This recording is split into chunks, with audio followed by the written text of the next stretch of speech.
நமக்கு செரிமான பிரச்சனைலாம் இருக்கிறதுக்கு காரணம் நம்ம சுதந்திரமாக வாழ விடாமல் நமது உணர்வுகளை அமுக்கிறது, ஒரு கோழையாக மாற்றுறது. ஒரு தைரியமானவங்களோட உடம்பு தான் நல்லா செயல்படும். செரிமான பிரச்சனை எதுவுமே இருக்காது. நம்ம சுதந்திரங்கிறது ஒரு தைரியமான விஷயம். அதை பார்த்து பயப்படுறாங்கல்ல, நீ காதலிக்கக்கூடாது, அது பண்ணக்கூடாது, கோழையாகவே இரு, ஒரு உன்னுடைய விருப்பத்துக்காகலாம் நீ வாழக்கூடாது, அதாகிடும் இதாகிடும், நீ காதலிச்சா அதாகிடும், கலாச்சாரம் கெட்டு போயிடும் அப்படின்னு சொல்லிட்டு பயப்படுறாங்கல்ல. இந்த பயந்தாங்கொடித்தனம் தான் உடம்பெல்லாம் ஒழுங்காக வேலை செய்ய மாட்டேங்குது. உடம்பு ஒழுங்காக வேலை செய்ய வைக்கணும், இல்லை வேலை செய்ய விடணும். காதலிப்பது என்பது உடம்போட வேலை. அது காதலிப்பது, உறவுகளோட பழகுவது, ஓடுவது, ஆடுவது, விளையாடுவணுங்கிற ஒரு ஆசைங்கிறது உடம்போட வேலை. உடம்பை வேலை செய்ய விட மாட்டேன்றாங்க. ஒரு விளையாட்டு மைதானம் கிடையாது, பெண்களுக்குன்னு தனியாக விளையாட்டு மைதானம் கிடையாது, ஆண்களுக்கே இங்கே விளையாட்டு மைதானம் கிடையாது. அப்போ உடம்பை வேலை செய்ய விட மாட்டேங்கிறாங்க, அதுபோல் காதலிக்க விட மாட்டேங்கிறாங்க. அதனால தான் இந்த உடம்பு ஒழுங்காக வேலை செய்யாமல் நோய் வருது, செரிமான குறைபாடு வருது. அதனால் ஒரு தைரியமான ஒரு செயல்பாடுங்கிறது உடம்பை வேலை செய்ய விடணும், காதலிக்க விடணும், அந்த உடம்பை காதலிக்க விடணும். ஒரு ஆண் உடம்பை பெண் உடம்பு போய் காதல் இந்த இளம் பருவத்துலேயோ சரி, எந்த வயதுலேயுமே சரி. இன்றைக்கி நிறைய பேர் தனிமையில் இருக்காங்க, கல்யாணம் ஆகாமல் அல்லது முதல் திருமணம் விவாகரத்தாகி ரெண்டாவது திருமணத்துக்கு வழி இல்லாமல் நிறைய பேர் தனிமையில் இருக்காங்க. அல்லது கணவன் இறந்துருவாங்க 50 வயசில், 60 வயசுலேயே, அல்லது மனைவி இறந்துருவாங்க. புதிய துணையை தேடுவதற்கு இங்கே அழுத்தம் இல்லை, இந்த சமூகத்தில் வரவேற்பு இல்லை. அப்போ அந்த உடம்பால் வேலை செய்ய முடியல. அந்த உடம்புக்கு ஒரு துணை போனால் இன்னொரு துணையை தேடி அப்புறம் கல்யாணம் பண்ணிவிட்டு திரும்ப அது வேலை செய்யணும், காதலில் ஈடுபடணும், உடலுறவில் ஈடுபடணும். அந்த உடம்பை வேலை செய்ய விட மாட்டேன்றாங்க. அதனால்தான் நிறைய பிரச்சனைகள். ஒரு செரிமானம் சரியாக நடக்க மாட்டேங்குது. காதல் என்பது அங்கே ஒழுங்காக நடக்கணும்ல. காதலும் செரிமானம் மாதிரி தான் ஒரு வேலை, சுவாசம் போல் ஒரு வேலை, இதய துடிப்பு போல் அது ஒரு வேலை. காதல்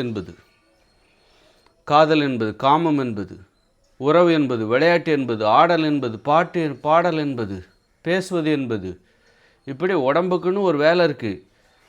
இவங்க நிறைய விஷயத்தை தடுத்து வைக்கிறாங்க, அதுக்கு வாய்ப்பு இல்லாமல் பண்ணுறாங்க. விளையாட்டு மைதானம் இருக்கா பக்கத்தில்? ஏதாவது விளையாட்டு மைதானம் இருக்கா? அப்படி எதுவும் இல்லைல்ல. அப்போ அதனால் இப்படி உடம்பை வேலை செய்ய விடாமல் பண்ணுறதுனால தான் அது வேலை செய்யாமல் கடைசி என்ன, அது செரிமான குறைபாடு வருது, கழிவுகள் வெளியே போகாமல் உடல் பருமன் ஆகுது. கழிவுகள் நல்லா வெளியே போனாலே உடல் எவ்வளோ தான் சாப்பிட்டாலும் சரி உடல் பருமன் ஏற்படாது.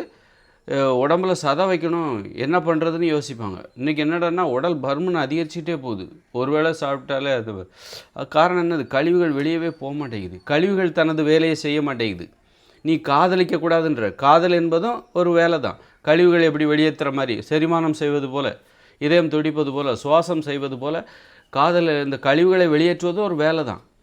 நீ உனக்கு காதலிக்கக்கூடாது, ஆனால் கழிவுகள் மட்டும் வெளியே போயிடணும். காதல் என்பதும் ஒரு வேலை தான், ஆனால் கழிவு வெளியேற வேண்டும் என்கிற வேலையை மட்டும் நீ விரும்புகிறாய். காதல் என்கிற வேலைக்கு மட்டும் நீ அனுமதி கொடுக்க மாட்டேன். விளையாடணும், அதெல்லாம் தேவையில்லைங்க, விளையாட்டெல்லாம் வேண்டாம். விளையாட்டெல்லாம் ஏன் வேண்டாங்கிறாங்க? இப்போ பெண்கள் வீட்டுக்கு வெளியில் விளையாட்டுக்கு போனாங்கன்னு வச்சுக்கோங்க, அப்போ நிறைய ஆண்கள் பார்ப்பாங்க. அதனால் விளையாட்டு மைதானமே இல்லாமல் இருக்கட்டும். அப்போ தான் பெண் குழந்தை வீட்டிலே இருப்பா, அவளை பாதுகாக்கிறது எங்களுக்கு ஈஸியாக போகும். அதனால் விளையாட்டு மைதானம் இல்லாமல் இருக்கிறதுக்கு காரணமே இந்த மாதிரி சிந்தனையும் ஒரு காரணமாக இருக்குது. விளையாட்டு மைதானம் பக்கத்துலேயே, வீட்டுக்கு பக்கத்துலேயே விளையாட்டு மைதானம்னா ஒரு பெண்களுக்கு தனியாக இருக்குது அல்லது ஆண்களுக்கு தனியாக இருக்குது. அப்படிலாம் இருக்கிற ஏற்பாடு இருந்துச்சுன்னா அப்போ பெண் வெளியில் போய் விளையாடுவா, 4 பேரோட பழகுவா. இங்கே ஒரு நடைபயிற்சி சாலை இல்லை, பூங்கா இல்லை, பக்கத்தில் ஏரி குளம் சுற்றி பார்க்குற மாதிரியான ஏரியா இல்லை. அப்படியெல்லாம் இருந்துச்சுன்னா பெண்கள் வீட்டில் தங்க மாட்டாங்க, அதனால் வெளியில் போயிடுவாங்க. அப்போ அவங்கள நம்மளால் பாதுகாக்க முடியாது, அவங்க சுதந்திரமாக வாழ ஆரம்பிச்சிருவாங்க, காதலிக்க ஆரம்பிச்சிருவாங்க. அதனால் அவங்கள சிறை வைப்பதற்காக தான் நீங்கள் பக்கத்தில் விளையாட்டு மைதானமே இல்லை. ஒரு 6 ஏரி குளம்லாம் இருக்குது, ஆனால் அங்கே போய் சுற்றி பார்க்குற மாதிரி இல்லை, எல்லாம் ஆயிருந்து வச்சுருக்காங்க. ஏன்னா அங்கே வந்துடக்கூடாது, சுற்றி பார்த்துடக்கூடாது அப்படின்ட்டு. அந்த இடத்த யாரும் சுற்றி பார்த்துடக்கூடாது, ஆயிருந்து வை. ஆண்கள் பெண்கள் வெளியில் வந்துடக்கூடாது, வீட்டுக்குள்ளே முடக்கி வை. வேலை செய்வதாக இருந்தால், பணத்தை சம்பாதிக்கிற வேலையாக இருந்தால் மட்டும் அது வெளியே வரணும். படிப்பதாக இருந்தால் மட்டும் இன்னும் படித்து முடிச்சுட்டு பணத்தை சம்பாதிக்கிற வேலையை முடிச்சுட்டு வீட்டுக்குள்ளே போயிடணும் அப்படின்னு சொல்லிட்டு அந்த மனிதர்களை எப்படி அடிமைப்படுத்துகிறாங்க பாருங்கள். இதெல்லாம் அடிமைத்தனம். நீ இன்றைக்கி வீட்டை விட்டு வெளியில் வந்தால் உனக்கு பொழுதுபோக்குறதுக்கு இடமே இல்லை. ஏதோ சுற்றுலாத்தலம்னா அது குற்றாலம், ஊட்டி, கொடைக்கானல் நினச்சிட்டு இருக்காங்க. உன்னுடைய வீட்டை சுற்றியே சுற்றுலா தலங்களை உருவாக்கலாம். ஆறு ஏரி குளங்களை வந்து பக்கத்தில் இருக்கிற குளம் ஏரி இதையெல்லாம் சுற்றுலாத்தலமாக மாற்றலாம். நடைபயிற்சி சாலைகளை உண்டு பண்ணலாம். ஏன் நடைபயிற்சி சாலை பாதுகாப்பு நடைபயிற்சி சாலை இல்லை அப்படின்னா வீட்டை விட்டு வெளியில் வந்துடுவாங்க, பழக்கம் ஏற்படும், மற்றவங்களோட பழக்கம் ஏற்படும், காதல் ஏற்படும், புதிய பிரச்சனை, எதுக்குப்பா தலைவலி. அதனால் நடைபாதை இல்லாமல் அந்த சாலைகளை போடு. பாய்ந்து போய் வரமாட்டாங்க, கார் அங்கேயும் இங்கேயும் போகும், பாய்ந்து போய் மக்கள் வெளியில் நடைபயிற்சி சாலையே பண்ண மாட்டாங்க. எல்லாம் இதுக்கு தான், மக்களை அடிமைப்படுத்துறதுக்காக தான். ஸோ தேவையில்லா பிரச்சனை எதுக்கு, அதெல்லாம் தேவையில்லா பிரச்சனைன்னு நினைக்கிறது. இப்போ இந்த மாதிரி மனிதர்களை சுதந்திரமாக வாழ விடாமல், காதலிக்க விடாமல், பழக விடாமல், சந்தோஷமாக இருக்க விடாமல் பண்ணுறதுனால தான் செரிமானம் என்பது நடக்க மாட்டேங்குது. உடம்புல நோய் வருது, இதயம் ஒழுங்காக வேலை செய்ய மாட்டேங்குது, இதயம் நுரையீரல் ஒழுங்காக வேலை செய்ய மாட்டேங்குது, கழிவுநீர் மண்டலம் ஒழுங்காக வேலை செய்ய மாட்டேங்குது, உணவு மண்டலம். அதனால் உடம்பை முழுமையாக வேலை செய்ய விடுங்க, பழக விடுங்க, காதலிக்க விடுங்க, ஓட விடுங்க, நடக்க விடுங்க, ஆட விடுங்க, பாட விடுங்க, விளையாட விடுங்க. அப்போ தான் அந்த உடம்பு நல்லா வேலை செய்யும். சும்மா ஒருதலை பட்சமாக எந்த வித பிரச்சனையும் இல்லாத ஒரு வேலைகள் சம்பாதிக்கிறதா, ஓகே அதுக்கு அனுமதி. இந்த மாதிரி இவனுக்கு எது பிரச்சனை இல்லையோ அதுக்கு மட்டும் இவர் அனுமதி கொடுத்துருவார். கோழைகள் இந்தியர்களுக்கு இப்போ வந்து வெளிநாட்டினருக்கு இதே போல் நோய்கள் கிடையாது. இவ்வளோ நோய்கள்லாம் வெளிநாட்டுக்காரங்களுக்கு, முன்னேறிய வெளிநாட்டுக்காரங்களுக்கு வர வாய்ப்பே கிடையாது. இப்போ அமெரிக்கா அங்கெல்லாம் பார்த்தீங்கன்னா, அமெரிக்கா ஃப்ரான்ஸு அவனுக்கெல்லாம் ஏகப்பட்ட நிலங்கள் கிடக்கும், விளையாடாமல் இருக்க முடியாது, ஏகப்பட்ட கிரவுண்டு கிடக்கும், காடுகள் இருக்குது. போர் அடித்தா காட்டுக்கு போயிடுவாங்க, வேட்டையாட போயிடுவாங்க. அங்கே ஆறு ஏரி குளம், மீனை பிடிப்பாங்க, அவ்வளோ தண்ணீர் அங்கே கிடக்கும். ஒரு அமெரிக்காவெல்லாம் போனீங்கன்னா அவன் போய் வேட்டையாடுறது மீனை, அவ்வளோ பெரிய மீனை பிடிச்சி சாப்பிட்றது அப்படின்னு சொல்லி அவன் சந்தோஷமாக இருப்பான். வீட்டுக்கு வெளியில் அவனுக்கு அவ்வளோ பொழுதுபோக்கு. அவனுக்கு நோயெல்லாம் இந்த அளவுக்கு இருக்காது, உடல் பருமன் பிரச்சனை அங்கேயும் இருக்குது, ஆனால் இந்த அளவுக்கு நம்ம அளவுக்குலாம் கிடையாது. அவன் சுதந்திரமாக காதல் நட்பு அப்படின்னு வாழ்க்கையை என்ஜாய் பண்ணுற ஒரு ஆள். அந்த மாதிரி ஃப்ரான்ஸாக இருக்கட்டும், ஜெர்மனி, ஜப்பானாக இருக்கட்டும், இந்த மாதிரி சைனாவாக இருக்கட்டும், அவங்களாம் மகிழ்ச்சியாக வாழ்வதற்கு என்னென்ன வழி இருக்கோ எல்லாத்தையுமே திறந்து விட்டுருவாங்க. அதனால் அவங்களுக்கு உடல் பருமன் பிரச்சனை, நோய்கள், உணர்வுகள் அமுக்கப்படாது, வாழ்க்கையை வாழ விடாமல் பிரச்சனை அங்கே கிடையாது. வாழ்க்கையை அனுபவிக்கிறவங்க அவங்க. நாம் தான் வந்து வாழ்க்கையை அனுபவிக்க முடியாமல் வாழ்நாளை கடத்திட்டு போயிட்டுருக்கோம். அதனால தான் நமக்கு நிறைய நோய்கள். வாழ்க்கையை அனுபவிக்காத உனக்கு எதுக்குப்பா ஆரோக்கியம் அப்படின்னு சொல்லி இயற்கை என்ன பண்ணுது, நம்மளை நோயாளியை ஆக்கிடுது. வாழ்க்கையை அனுபவிக்க மாட்டேன்ற உனக்கு எதுக்கு என்ன எதுக்கு வந்து உனக்கு வந்து ஆரோக்கியம், இன்னும் நோயாளியாகவே இரு. ஆமாம், ஆரோக்கியமாக இருக்கிறதுக்கு உனக்கு தகுதியே கிடையாது. வாழவே தெரியாத உனக்கு எதுக்கு ஆரோக்கியம்னு சொல்லி இயற்கை நம்மிடம் வந்து ஆரோக்கியத்தை நம்மளை நோயாளியை ஆக்கிடுச்சு.